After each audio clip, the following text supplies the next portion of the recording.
Oh, good morning. You can see my eye there. Look at that. Ugh.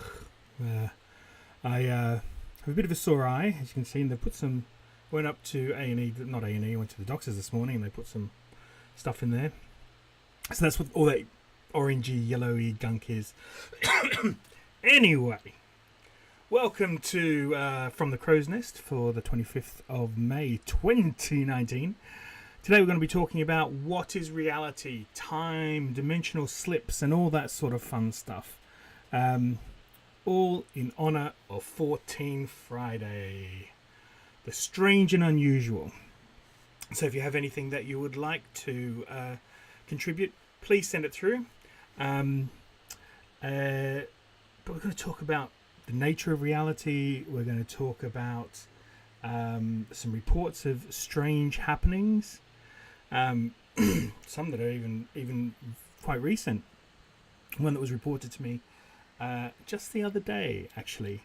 And although yesterday was when we were talking about fairy lore and so forth, Penny Jones, one of our followers, shared an experience she had in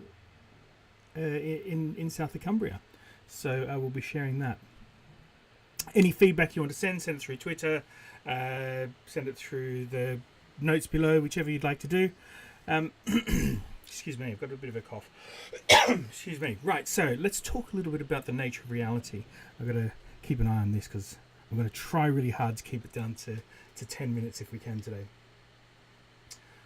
So what is reality? One thing that was said to me once, and this was when I was very young and still at school. My RE teacher said, there's a stark difference between truth and fact. Truth is subjective, but fact never changes. So one's reality is their truth. So what is our reality? Is it everything that we see around us? Or is it the perception of that? How do we know that the universe around us is real? Or is it some sort of construct that's being fed into us? These are the questions that keep me up at night, ladies and gentlemen. I mean, how do we know? How different is what we see in our dreams? Because at that moment, that is our reality. When you're totally immersed, that is our reality. As opposed to what we see on a day-to-day basis.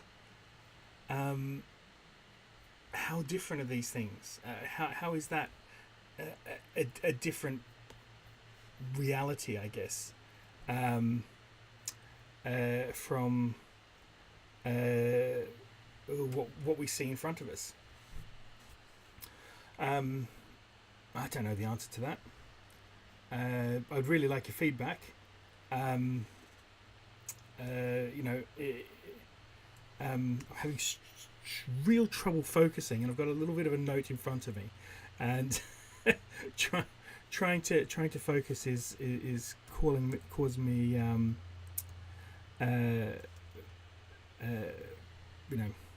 a bit of difficulty, but we'll get there.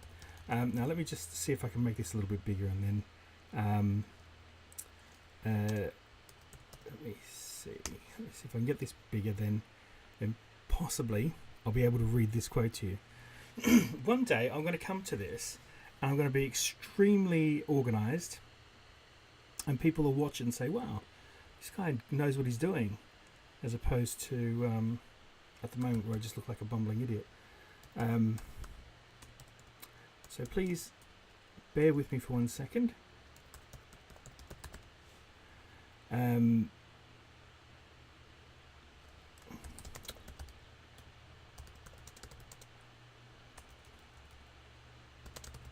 Well, I can't find that. I can't find the quote that I was going to read to you about the nature of reality. But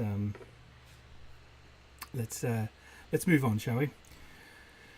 So let's recount Penny Jones's experience. He says, Hutton Roof Village, South Cumbria. My first Fae sighting as a child of 9. Camping nearby, I wandered down a green lane. Deafening hum of bees, hot beating sun, many bird calls, and breeze ruffling the cow parsley. I would expect it's probably about this time of year. I can see it now in my mind's eye. Then, total silence, and a lady of green turned around to face me, and that's all she told me. I've said, please tell me more, because it sounds like a fascinating. It seems like a fascinating story. It's interesting that so many these stories and interactions with the Elvish or the Fae or the little people, the magic people, all seem to happen when everything suddenly goes quiet. Now, here's a little story of my own where I don't know whether it was a time slip or I don't know what it was, but a couple of years ago, a friend of mine, I came to the island and I took them for a little walk. And I took them to where a sacred stream used to be. And, well, the sacred stream is still there, and you know, sort of a sacred part of that stream. And we sat down, and we took our shoes off, and we just sort of put ourselves in the water, put our feet in the water, and just sort of dangled them there. And as we talked, things became very quiet, and I was suddenly very, very aware of my surroundings, or the lack of thereof, and we sort of looked around. It was almost like we're in a bubble. It was so quiet, and it felt like we were there for hours, and then all of a sudden, bam! We were back. It had been minutes only. It was very strange indeed. And then another time, and this time really kind of freaked me out. It was very dark, very late at night, and I was in London. I was just coming home from a party that I'd been invited to. And I hadn't had that much to drink, to be honest. And I decided to take a bit of a detour. I decided to go by the old Tyburn tree. And as I trod right where the plaque is, I swear for the longest time, but it was the briefest moment, there was no traffic, there was nothing, but all I could hear was the sound of people yelling and whistling and cheering all around me. And it seemed like to go forever. And then, just like that, once again, the cars started rushing by, a cab went by, and here I was back in the real world again. So that was my experience. Now, I said I'd tell you an experience with someone else. Now, someone told me that very recently they went to basically to the west of the island, where they were testing.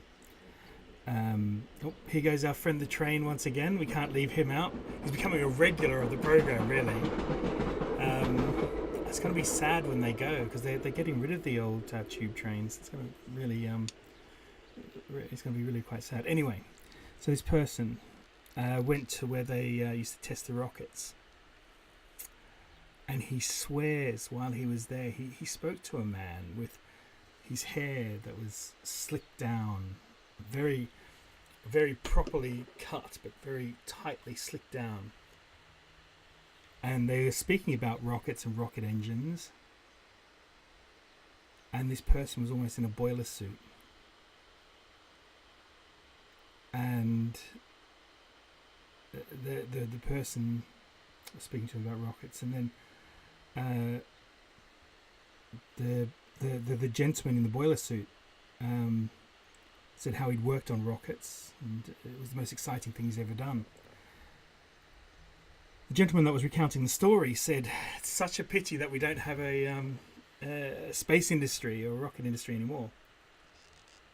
The man in the boiler suit looked at him. He said, "What are you talking about? What do you think we're doing here?"